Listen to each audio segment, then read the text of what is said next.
The morning sun cast long shadows across the marble floors of Ravencrest Palace as Queen Isabella prepared for what should have been a routine royal engagement.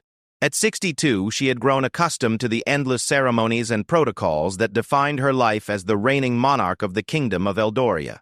Her silver hair was perfectly styled, her navy blue dress pressed to perfection, and her demeanor carried the composed authority that had made her respected across the realm for the past 15 years.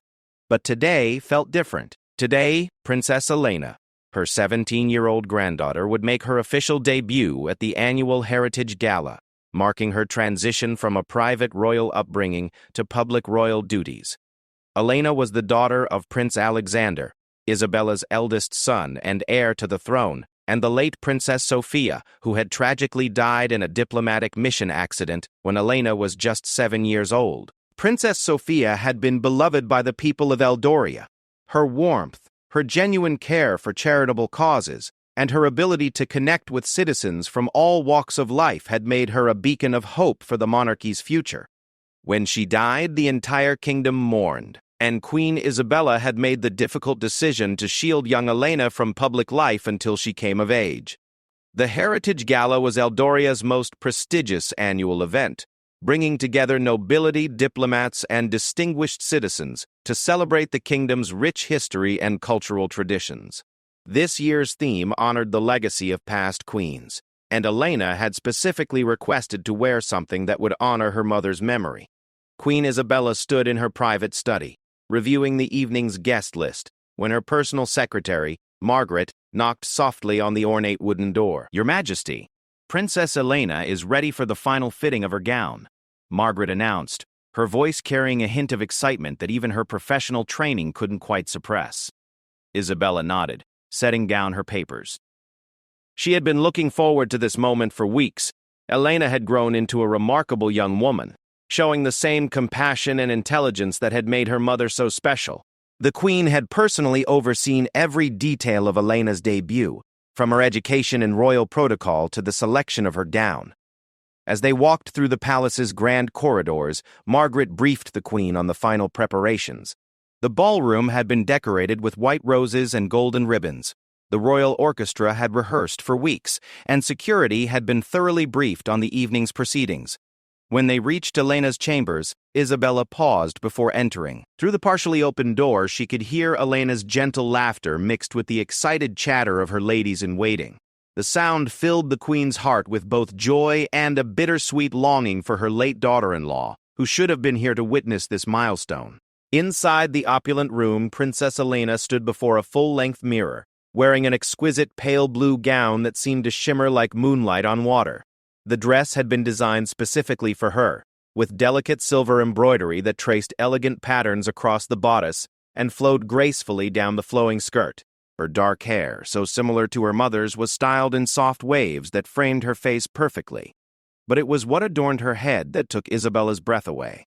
Elena wore the celestial tiara, a masterpiece of royal jewelry that had been Princess Sophia's most treasured possession. The tiara featured a stunning arrangement of diamonds and sapphires set in platinum, with a central stone that seemed to capture and reflect light like a captured star. It had been Sophia's wedding tiara, the piece she had worn on the happiest day of her life when she married Prince Alexander 20 years ago. Isabella had not seen the tiara since Sophia's funeral, where it had been placed with other personal items in the royal vault.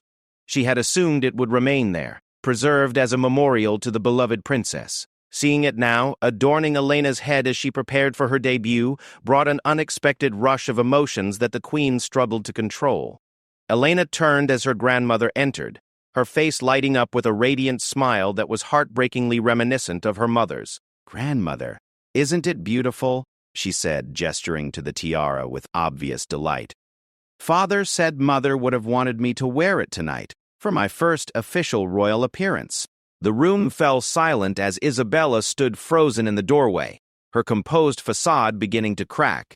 The ladies-in-waiting exchanged uncertain glances, sensing the sudden tension in the atmosphere. Margaret stepped forward slightly, ready to intervene if necessary, but unsure of what had caused the Queen's obvious distress.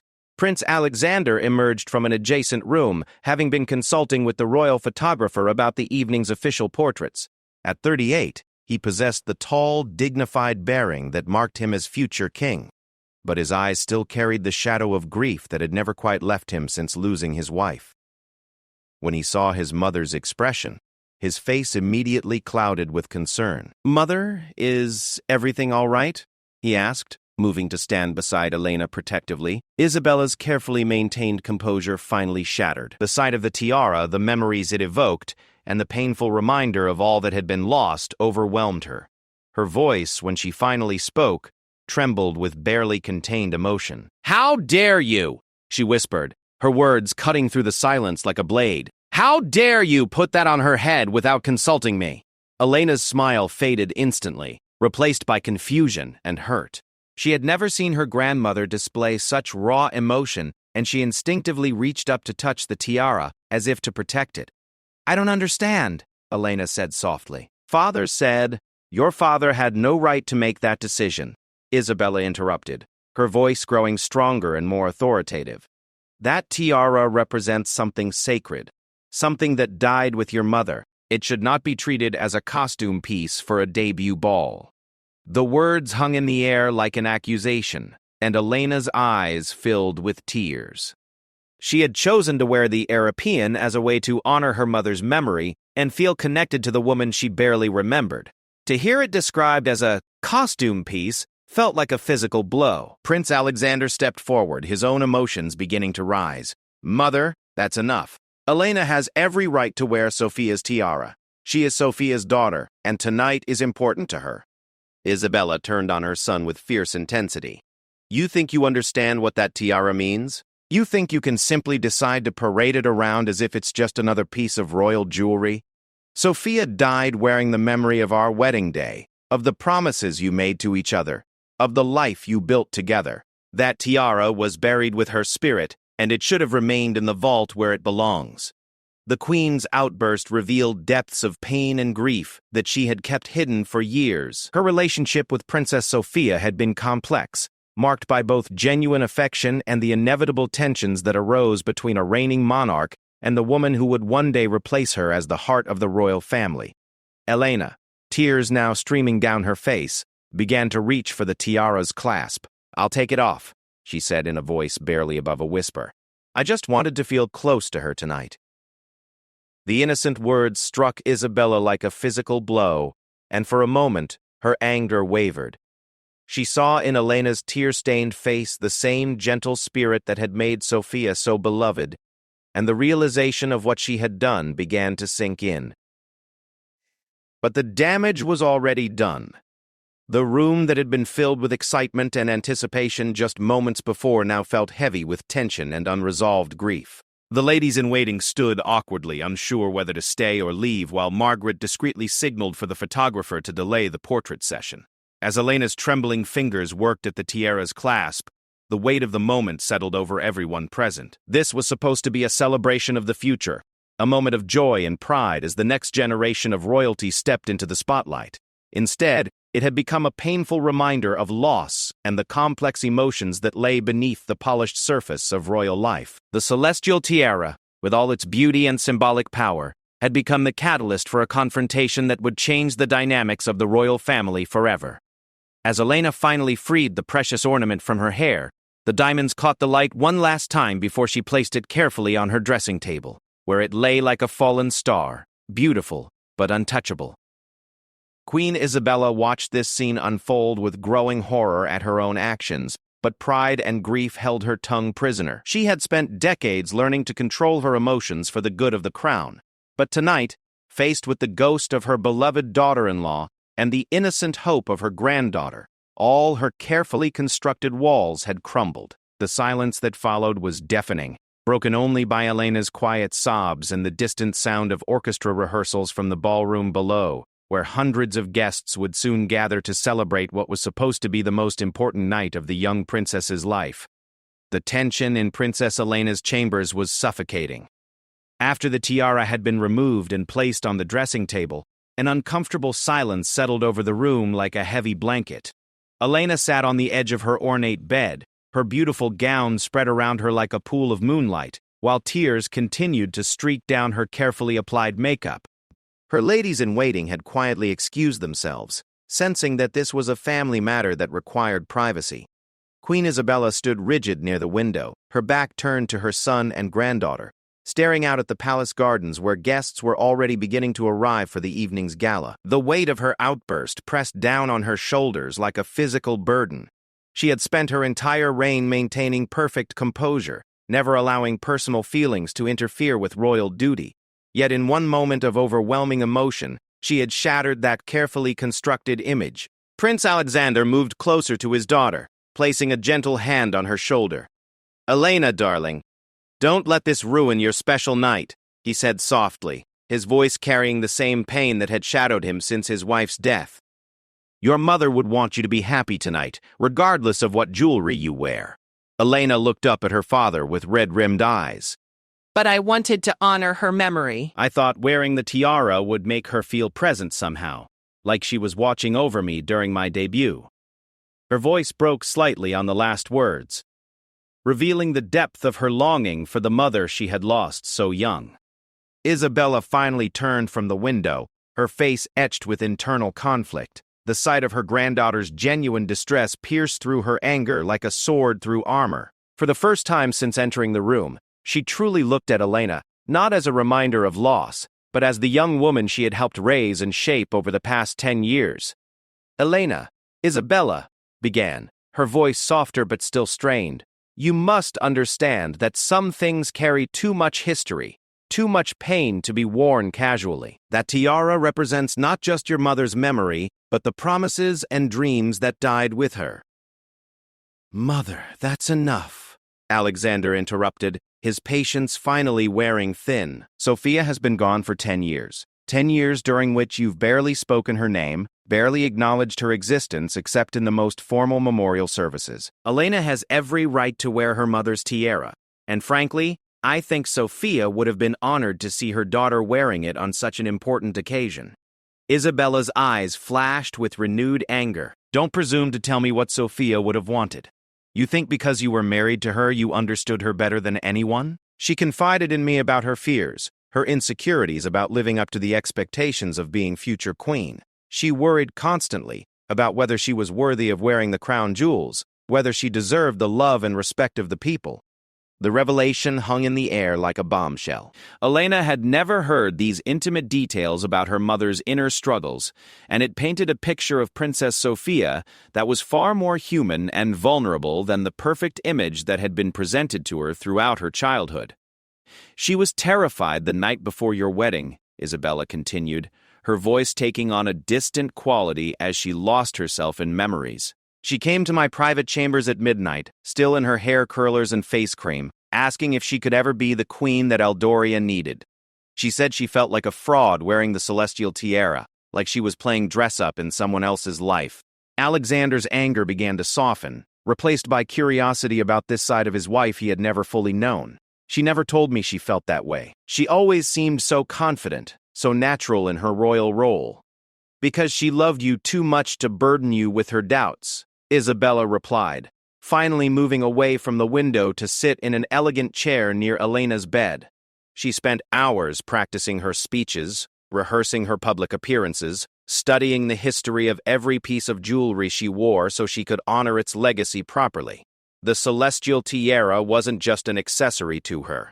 It was a symbol of responsibility that she carried with genuine reverence. Elena listened to these revelations about her mother with growing fascination. The woman who had been presented to her as a perfect princess was revealed to be someone much more relatable, someone who had struggled with the same fears and uncertainties that Elena herself felt about her upcoming royal responsibilities.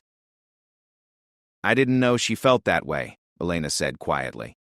"Everyone always told me how naturally graceful she was, how effortlessly she handled royal life.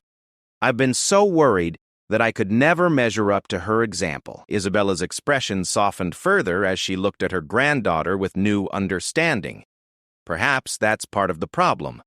We've all been so focused on preserving Sophia's memory as perfection that we've forgotten she was a real person with real struggles. She would hate to know that her legacy had become a burden for you to carry." The three family members sat in contemplative silence for several minutes, each processing the emotional revelations that had emerged from what should have been a simple pre-gala preparation. Outside, they could hear the increasing sounds of arrival, car doors closing, voices calling greetings, the distant strains of the orchestra warming up for the evening's entertainment. Margaret appeared at the door with a gentle knock. "Your Majesty, forgive the interruption, but the guests are beginning to ask when the royal family will make their entrance. The ceremonial procession is scheduled to begin in 30 minutes. Isabella nodded absently, suddenly realizing that their family drama was taking place against the backdrop of a major royal event. Hundreds of guests, including foreign dignitaries and members of parliament, were waiting to celebrate Princess Elena's debut. The show, as they say, must go on. "Elena needs time to repair her makeup and compose herself," Alexander said, standing and smoothing his formal evening wear. "Perhaps we should delay the procession by 15 minutes. "No," Elena said with surprising firmness, rising from her bed with renewed determination. "I won't let my emotions ruin an event that so many people have worked hard to organize. Mother wouldn't have wanted that." She moved to her vanity and began touching up her makeup with steady hands, showing a maturity and grace that reminded both adults of Sophia's own strength under pressure. Isabella watched her granddaughter's transformation with growing admiration. Despite the emotional turmoil of the past hour, Elena was pulling herself together with the kind of royal composure that couldn't be taught. It had to come from within. Perhaps she had inherited more than just her mother's physical beauty. Perhaps she had also inherited Sophia's inner strength and sense of duty. "You know," Isabella said thoughtfully, "there is another tiara you could wear tonight. The diamond constellation tiara belonged to your great-grandmother, Queen Victoria of Eldoria. It's smaller than the celestial tiara, but it has its own elegant beauty, and it carries no painful associations." Elena paused in her makeup repair to consider this offer. "Would that be appropriate for my debut? I don't want to seem presumptuous wearing something so historically significant." "My dear child," Isabella said with the first genuine smile she had shown all evening, "you are the future of this monarchy. Every piece of jewelry in the royal collection will someday be yours to wear. Tonight seems like the perfect time to begin that relationship." Alexander looked between his mother and daughter with relief. The crisis seemed to be resolving itself, and perhaps some good might even come from the emotional confrontation. Elena was learning about her mother's humanity rather than just her legend, and Isabella was beginning to see Elena as an individual worthy of respect rather than just a painful reminder of loss. As Elena finished her makeup and prepared to have her hair restyled for the new tiara, the family began to rebuild the celebratory atmosphere that should have marked this milestone evening. But beneath the surface, they all knew that something fundamental had shifted in their relationships. Secrets had been revealed, emotions had been acknowledged, and the rigid facade of royal perfection had cracked just enough to let some genuine humanity shine through. The diamond constellation tiara, when it was brought from the royal vault and placed on Elena's head, seemed to suit her perfectly. Unlike the dramatic grandeur of the celestial tiara, this piece had a delicate, ethereal quality that complemented Elena's natural grace and youthful beauty. The diamonds caught the light like stars, creating a subtle sparkle that enhanced rather than overwhelmed her features. As the family prepared to make their entrance to the Heritage Gala, they carried with them the knowledge that this night had already been far more significant than any public celebration could be. They had confronted grief, acknowledged hidden truths, and begun the process of healing wounds that had been festering for a decade. But the evening was far from over, and the real test would come when they stepped into the ballroom to face the expectations and scrutiny of the public eye, all while maintaining the dignity and composure that royal duty demanded. The grand ballroom of Ravencrest Palace had been transformed into a glittering wonderland for the Heritage Gala. Crystal chandeliers cast dancing shadows across walls lined with portraits of past monarchs, while arrangements of white roses and gold ribbons created an atmosphere of elegant celebration. Nearly 400 guests filled the space, diplomats in their finest evening wear, nobles wearing family jewels that sparkled under the lights, distinguished citizens who had been honored with invitations to this exclusive event. As the royal family prepared to make their entrance, the assembled crowd buzzed with anticipation. Princess Elena's debut had been the subject of speculation and excitement for months. Many guests remembered her mother, Princess Sophia, and were curious to see how much the young princess resembled the beloved woman who had captured the kingdom's heart 2 decades earlier. Behind the ornate doors leading to the ballroom, Queen Isabella made final adjustments to her own formal attire. She wore a deep purple gown that spoke of dignity and authority, with the crown ruby necklace, one of the oldest pieces in the royal collection, adorning her throat. Despite the emotional turmoil of the past hour, she had managed to restore her queenly composure, though those who knew her well might have noticed a slight tightness around her eyes that suggested inner tension. Prince Alexander stood beside his mother, resplendent in his formal military dress uniform complete with ceremonial sword and the medals he had earned during his years of service before becoming heir apparent. His dark hair was touched with silver at the temples, giving him a distinguished appearance that commanded respect. Yet tonight, beneath his royal bearing, he carried the weight of the earlier confrontation and his growing concern for both his mother and daughter. Princess Elena had been transformed once again, this time by the careful ministrations of the royal hairdresser, who had rearranged her waves to perfectly complement the diamond constellation tiara. The delicate piece seemed to float above her dark hair like captured starlight, creating an ethereal crown that enhanced her natural beauty without overwhelming her youthful features. Her pale blue gown had been pressed again to remove any wrinkles from her earlier distress, and fresh makeup concealed any trace of the tears she had shed. Margaret approached with the evening ceremonial program, reviewing the order of events one final time. Your Majesty, the processional music will begin momentarily. Princess Elena will be announced first, followed by Your Royal Highness Prince Alexander, and finally, Your Majesty. The orchestra will play the traditional Heritage March, after which you'll proceed to the receiving line for individual introductions to the distinguished guests. Elena took a deep breath, her hands trembling slightly as she smoothed her gown one final time. The weight of the tiara felt different from what she had expected when she had dreamed of this moment. Instead of her mother's celestial tiara carrying her mother's memory, she now wore a piece that connected her to a longer line of royal women, each of whom had faced their own challenges and triumphs. "Are you ready, darling?" Alexander asked his daughter, offering his arm for support during the procession. "I think so," Elena replied, though her voice carried a note of uncertainty. "Father, do you think I'll be able to live up to everyone's expectations? After hearing about Mother's own fears, I realize how much pressure comes with wearing these symbols of royalty." Isabella, overhearing the conversation, felt a pang of guilt for her earlier harsh words. Her granddaughter's vulnerability reminded her painfully of Sophia's own pre-wedding anxieties.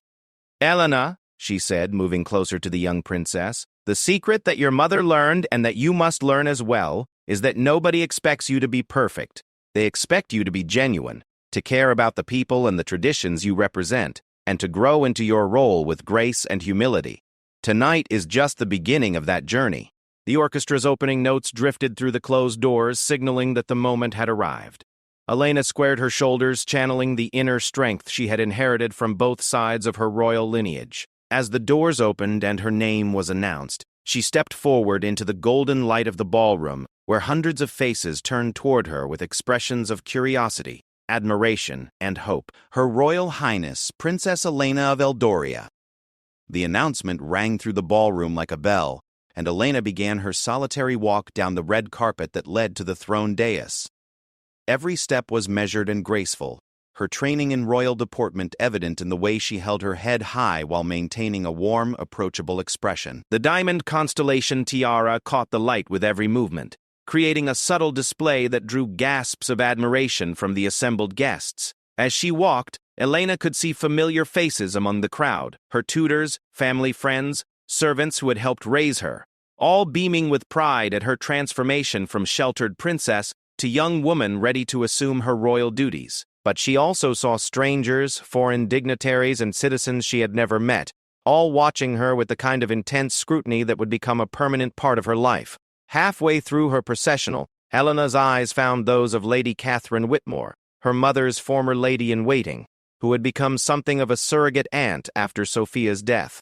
Lady Catherine's eyes were bright with unshed tears, and she nodded encouragingly, her expression conveying both pride in Elena's poise and remembrance of the woman who should have been present for this moment. When Elena reached the dais and took her designated position, the orchestra began again, announcing Prince Alexander's entrance. He walked with the confident stride of a man who had spent years preparing for kingship, acknowledging familiar faces with subtle nods while maintaining the dignified bearing expected of the heir apparent. His presence brought a sense of stability and continuity to the ceremony, reminding everyone that the monarchy's future was secure in capable hands. Finally, Queen Isabella made her entrance to the familiar strains of the royal anthem. Every person in the ballroom stood at attention as she processed through their midst with the unmistakable authority of a woman who had ruled successfully for 15 years. Her purple gown swept majestically behind her, and the crown ruby necklace seemed to glow with inner fire under the chandelier's light. Despite the earlier emotional upheaval, she projected an image of serene command that reassured her subjects and impressed visiting dignitaries. As the royal family took their positions on the dais, the formal ceremonies began. Elena was presented with the Heritage Scroll, a document that outlined her official responsibilities as a working member of the royal family. She accepted it with steady hands, her voice clear and confident as she recited the traditional oath of service to the kingdom and its people. But it was during the receiving line that the real test began. One by one, distinguished guests approached to be formally introduced to Princess Elena. Each encounter required her to demonstrate the social skills she had been learning for years, remembering names and faces, engaging in meaningful conversation, showing appropriate interest in each person's background and contributions to the kingdom. Lord Admiral Harrison, a distinguished military officer who had served with Prince Alexander, approached with his wife, both dressed in formal evening attire, decorated with military honors. "Your Royal Highness," he said with a bow, "it is my great honor to meet you officially. Your father and I served together during the peacekeeping mission to the Northern Territories, and I've heard wonderful things about your studies in international relations." Elena smiled warmly, drawing upon her extensive briefings about the evening's guest list. "Lord Admiral, thank you for your kind words. Father has told me many stories about your service together, particularly your work in establishing the diplomatic protocols that helped resolve the border dispute peacefully. I'm very interested to hear your thoughts on how military and diplomatic solutions can work together in modern conflict resolution." The conversation that followed demonstrated Elena's genuine intelligence and preparation. She asked thoughtful questions about the Admiral's experiences and listened attentively to his responses, showing the kind of engaged curiosity that had made her mother so beloved by the people she met. As the receiving line continued, Elena encountered representatives from various sectors of Eldorian society. Sarah Chen, the kingdom's leading pediatric surgeon, shared stories about the children's hospital that Princess Sophia had supported. Elena listened with obvious emotion, then surprised Dr. Chen by revealing her own interest in continuing her mother's charitable work in healthcare. Professor James Mitchell, the kingdom's most respected historian, presented Elena with a specially commissioned book about the royal jewelry collection, including detailed histories of pieces like the diamond constellation tiara she wore. "Your Royal Highness," he said, "I hope this will help you understand the stories behind each piece you'll wear throughout your royal career." Elena accepted the gift graciously, promising to study it thoroughly. "Professor Mitchell, I've realized tonight that every piece of jewelry carries not just beauty, but responsibility. I want to understand the legacy I'm inheriting so I can honor it properly." Queen Isabella, standing nearby and overhearing these exchanges, felt a complex mixture of emotions. Pride in Elena's natural grace and thoughtfulness warred with lingering guilt over her earlier harsh words. She could see Sophia's influence in Elena's genuine warmth and Alexander's intelligence in her thoughtful questions. Most importantly, she could see Elena's own emerging personality, a unique combination of strength and compassion that promised well for the monarchy's future. As the formal introductions concluded and the evening moved toward the dinner portion of the gala, Isabella found herself watching Elena with new eyes. The young woman who had been in tears just hours earlier was now moving through the crowd with growing confidence, engaging in conversations that revealed both her education and her natural empathy. The transformation was remarkable, but Isabella realized it wasn't really a transformation at all. Elena had always possessed these qualities. Tonight had simply provided the stage for them to be displayed publicly for the first time. The earlier confrontation over the tiara had been painful but perhaps necessary, forcing all three family members to confront emotions and expectations that had been simmering beneath the surface for years. As the royal family moved toward the dining hall for the formal dinner that would conclude the evening's festivities, Isabella made a silent resolution. She would find a way to apologize to Elena for her harsh words, and more importantly, she would work to build a relationship with her granddaughter based on understanding rather than the complicated grief that had colored their interactions since Sophia's death. The Heritage Gala was succeeding beyond everyone's expectations, but the real success lay in the personal revelations and healing that were beginning to take place within the royal family itself. The formal dinner following the Heritage Gala was held in the palace's magnificent state dining room, where a table that could accommodate 50 guests had been set with the finest royal china and crystal. Golden candelabras cast warm light over arrangements of cream roses and baby's breath, while servants in formal livery moved silently between courses, ensuring that every detail met the exacting standards expected at a royal function. Princess Elena found herself seated between Ambassador Laurent Dubois from the neighboring kingdom of Valeria and Lady Margaret Ashford, one of Eldoria's most prominent philanthropists. The placement had been carefully planned to allow Elena to engage with both diplomatic and domestic concerns, testing her ability to navigate complex conversations while maintaining royal protocol. Ambassador Dubois, a distinguished gentleman in his 60s with silver hair and keen blue eyes, had known Princess Sophia personally and had been curious to meet her daughter. "Your Royal Highness," he said as the first course was served, "I had the privilege of working with your mother on several cultural exchange programs between our kingdoms. She had remarkable insight into how the arts could bridge political differences." Elena's face lit up with genuine interest. "Ambassador, I've been studying those programs in my international relations coursework. The youth orchestra exchange that Mother established is still active, isn't it? I've been thinking about expanding it to include visual arts and theater as well." The ambassador's eyebrows rose with pleasant surprise. "Indeed it is, and your idea for expansion is quite forward-thinking. Have you given thought to the practical challenges of such an expansion? Funding, venue requirements, the political sensitivities involved in artistic expression?" For the next several minutes, Elena engaged in a sophisticated discussion that demonstrated not only her genuine interest in continuing her mother's work, but also her practical understanding of the complexities involved. She asked thoughtful questions about budget considerations, suggested partnerships with existing cultural institutions, and showed awareness of how artistic programs could sometimes become unintentionally political. Lady Margaret Ashford, listening to this exchange from Elena's other side, was equally impressed. As someone who had worked closely with Princess Sophia on charitable endeavors, she had wondered whether Elena possessed her mother's commitment to social causes or merely the surface polish expected of young royalty. "Princess Elena," Lady Margaret interjected during a natural break in the diplomatic conversation, "I'm curious about your thoughts on addressing childhood poverty in Eldoria. It was a cause very close to your mother's heart, and the programs she established have helped thousands of families. Do you see yourself continuing that work?" Elena turned to face Lady Margaret, her expression becoming more serious. "Lady Margaret, I've been visiting the children's support centers quietly over the past year, trying to understand the challenges from the ground level rather than just reading reports. What strikes me most is how interconnected the problems are. Housing instability affects education, which affects job prospects, which affects family stability. Mother's programs were excellent for immediate relief, but I wonder if we need to think more systematically about long-term solutions." The insight revealed a mature understanding that went beyond simple charity to encompass complex social policy. Lady Margaret exchanged a meaningful glance with Ambassador Dubois, both recognizing that they were witnessing something significant. Not just a well-trained princess performing her duties, but a thoughtful young woman genuinely grappling with substantial issues.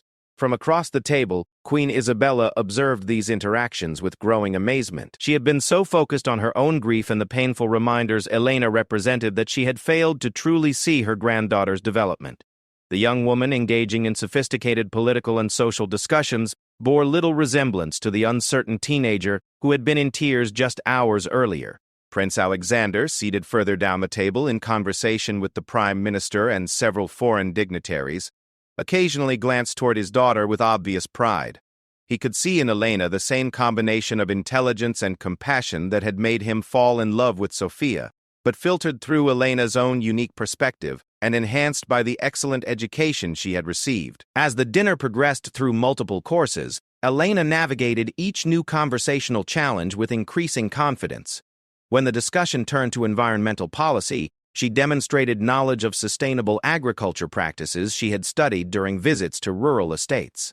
When cultural preservation became the topic, she spoke knowledgeably about museum programs and the importance of maintaining traditional crafts in an increasingly digital world. But it was during a conversation about mental health resources, a topic that had gained prominence since Princess Sophia's death had highlighted the pressures faced by public figures, that Elena revealed the depth of her personal growth and understanding. Dr. Patricia Wells, Eldoria's Minister of Health, had raised the subject delicately, aware that it might touch on sensitive family history. Your Royal Highness, we've seen increased awareness of mental health challenges among young people since the pandemic years. Are you interested in supporting initiatives that address these concerns? Elena was quiet for a moment, her expression thoughtful. When she spoke, her words carried a weight that surprised everyone at her end of the table. Dr. Wells, I think it's especially important for people in public positions to acknowledge that mental health challenges can affect anyone, regardless of their circumstances. The pressure to appear perfect, to never show vulnerability or uncertainty, can be incredibly isolating. If my position allows me to help normalize conversations about seeking support when needed, then I consider that one of my most important potential contributions. The honesty and maturity of her response created a moment of respectful silence.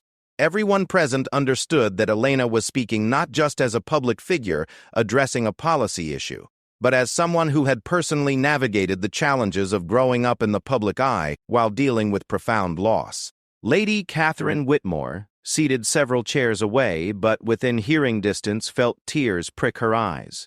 She could see so clearly the influence of both parents in Elena's thoughtful approach to these complex issues. Sophia's empathy and Alexander's analytical intelligence had combined to create someone uniquely suited for the challenges of modern royalty.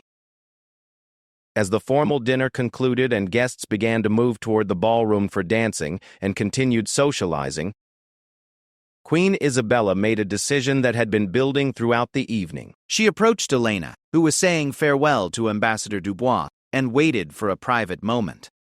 Elena, Isabella said softly, might I have a word with you privately before the evening continues? Elena looked up with slight apprehension, the memory of their earlier confrontation still fresh in her mind. Of course, grandmother. They stepped into a small anteroom off the main dining hall, elegantly furnished but intimate enough for private conversation. Isabella closed the door behind them and turned to face her granddaughter, her regal composure softening into something more vulnerable. My dear child, Isabella began, her voice carrying none of the harsh authority that had marked their earlier encounter, I owe you a sincere apology for my behavior this evening.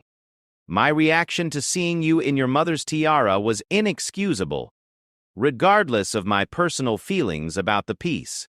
Elena remained silent, allowing her grandmother to continue, but her expression showed she was listening carefully. Watching you tonight, seeing how you've handled yourself with such grace and intelligence, observing the thoughtful way you engage with complex issues, I realize I've been doing you a tremendous disservice. I've been so caught up in my own grief and my complicated feelings about your mother's legacy that I failed to see you as the remarkable individual you've become.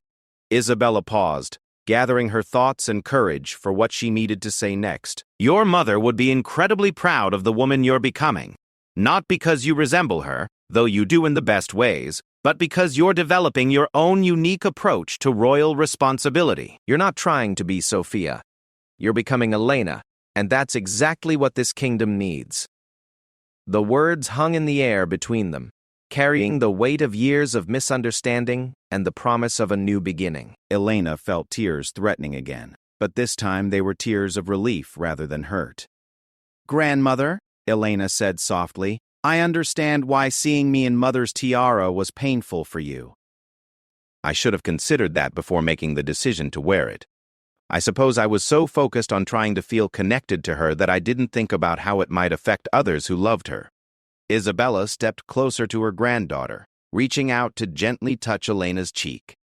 You have nothing to apologize for, my dear. Your desire to honor your mother's memory is beautiful and appropriate. I let my own unresolved grief cloud my judgment and hurt you in the process. That was wrong of me. The two women stood in comfortable silence for a moment, each recognizing that something fundamental had shifted in their relationship.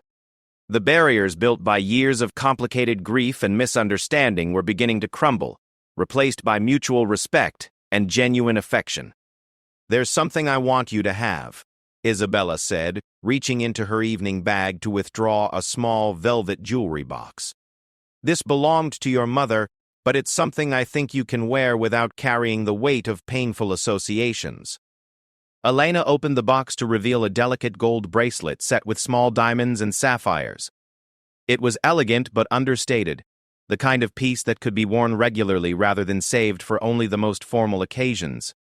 "Sophia wore this on her first official royal engagement," Isabella explained. "She said it made her feel brave without being ostentatious. I think it might serve the same purpose for you as you begin your own royal journey." Elena carefully lifted the bracelet from its box, admiring the way the gems caught the light. Unlike the dramatic statement pieces she had worn tonight, this felt personal and manageable, something she could see herself wearing regularly as a reminder of both her mother's love and her grandmother's faith in her future. As Isabella helped fasten the bracelet around Elena's wrist, both women understood that this gesture represented far more than the giving of jewelry. It symbolized acceptance, forgiveness, and the beginning of a new chapter in their relationship, one built on Elena's own merits rather than painful comparisons to the past. When they rejoined the gala, now moving into its final phase of dancing and informal socializing, both Elena and Isabella carried themselves differently. The tension that had marked the early evening had been replaced by a new understanding and mutual respect that would serve them well in the years ahead. The ballroom had transformed once again as the Heritage Gala moved into its final phase. The formal dinner tables had been cleared away, creating space for dancing, while smaller conversation areas were arranged around the perimeter for those who preferred to socialize rather than participate in the traditional waltzes that would mark the conclusion of the evening's festivities. Princess Elena, now wearing her mother's delicate bracelet alongside the diamond constellation tiara, moved through the crowd with a newfound confidence that seemed to radiate from within. The emotional reconciliation with her grandmother had lifted a burden she hadn't even realized she was carrying, freeing her to fully embrace her role as the newest working member of the royal family. The orchestra, positioned on a raised platform decorated with golden drapery and white roses, began playing the opening notes of the traditional heritage waltz. This was the moment guests had been anticipating all evening, the ceremonial first dance that would officially mark Princess Elena's debut as an adult member of the royal family. Prince Alexander approached his daughter with a formal bow, extending his white-gloved hand with the practiced grace of someone who had performed this ritual many times at various royal functions. "Your Royal Highness," he said with mock formality that brought a smile to Elena's face, "would you honor me with the first dance?" Elena curtsied in response, her pale blue gown flowing around her like water. "The honor is mine, Father." As they moved onto the dance floor, the assembled guests formed a circle around them, creating an intimate stage for this pivotal moment. The waltz began slowly, allowing father and daughter to find their rhythm while hundreds of eyes watched their every step. Alexander led with confident expertise, guiding Elena through the familiar patterns they had practiced countless times in private lessons. But this dance was different from any practice session. This was Elena's official presentation to the kingdom as a young woman ready to assume royal duties, and both she and Alexander felt the weight of that symbolism with every step. The music seemed to carry echoes of all the royal generations that had come before them, each couple who had danced this same dance to mark similar transitions. As they turned and swayed to the elegant three-quarter time, Elena caught sight of Queen Isabella standing at the edge of the dance floor. Her grandmother's face showed a complex mixture of emotions: pride, love, and perhaps most importantly, acceptance. The harsh mask of grief and disapproval that had characterized Isabella's expression earlier in the evening had completely fallen away, replaced by genuine warmth and approval. Halfway through the waltz, according to tradition, Prince Alexander would hand his daughter off to other dance partners, symbolizing her readiness to engage with the broader world beyond the protection of her immediate family. The first partner was always a representative of the diplomatic corps, acknowledging the international dimensions of royal responsibility. Ambassador Dubois stepped forward with perfect timing, bowing formally to both father and daughter. "Your Royal Highness, if I may have the honor." The transition was executed flawlessly, Elena moving from her father's familiar guidance to the ambassador's more formal style without missing a beat. Their earlier dinner conversation had established a comfortable rapport, making the dance feel natural rather than ceremonial. "Princess Elena," Ambassador Dubois said as they moved through a complex series of turns, "your debut this evening has exceeded all expectations. The grace and intelligence you've displayed suggest a very bright future for Eldoria's international relations." Elena smiled at the compliment while maintaining perfect posture and timing. "Ambassador, I hope to live up to that assessment. There's so much I want to learn about building bridges between nations through cultural and humanitarian cooperation." As the waltz continued, Elena was passed from partner to partner: the Prime Minister, representing domestic governance; Lord Admiral Harrison, symbolizing military service; Lady Margaret Ashford, standing for charitable work; and finally, in a break from strict tradition, Dr. Patricia Wells, representing the modern challenges of public health and social welfare. Each dance partner brought a different style and energy, requiring Elena to adapt continuously while maintaining her poise and engaging in meaningful conversation. By the time the Heritage Waltz concluded with Elena dancing solo for the final measures, demonstrating her independence and readiness for the challenges ahead, she had proven herself capable of handling any situation with grace and intelligence. The applause that followed was thunderous, with many guests dabbing at their eyes as they witnessed this moving tribute to both tradition and progress. Elena's solo conclusion to the dance, a modern innovation that reflected women's increasing independence in royal roles, had been particularly powerful, showing that she would honor tradition while also forging her own path. As general dancing began and the evening moved toward its natural conclusion, Elena found herself surrounded by well-wishers and new acquaintances, eager to engage with the newest member of the working royal family. She handled each interaction with the same thoughtful attention she had shown during dinner, asking meaningful questions and demonstrating genuine interest in people's lives and concerns. Lady Catherine Whitmore, who had been watching the evening's events with the keen eye of someone who had helped shape Elena's education, "Your Royal Highness," Lady Catherine said with a warm smile. "If I may say so, Princess Sophia would have been absolutely radiant with pride watching you tonight. You've honored her memory while clearly establishing your own unique identity." Elena's eyes misted slightly at the mention of her mother. "Lady Catherine, thank you for everything you've done to help prepare me for this moment. I know Mother trusted you completely, and having your approval means more to me than I can express. You've earned that approval through your own efforts, my dear. Tonight you've shown that you possess not only your mother's compassion but also your father's wisdom and your grandmother's strength.